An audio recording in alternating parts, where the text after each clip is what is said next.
Jubilee hills పెద్దమ్మ తల్లి శాకాంబరి ఉత్సవాలు 2వ తేదీ నుండి 4వ తేదీ వరకు ఘనంగా నిర్వహించారు. సామాన్యంగా మనందరికీ తెలిసిన ప్రకారం వివిధ కూరగాయలతో అలంకరించి పూజిస్తారు. కనుక ఈ తల్లిని శాకాంబరి దేవి అంటారు.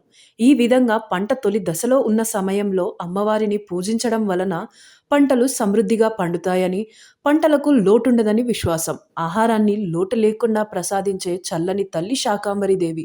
ఈరోజు ఉదయం 3 గంటలకు అభిషేకముతో మొదలై ప్రత్యేక అలంకరణతో అమ్మవారు భక్తులకు దర్శనమిస్తారు.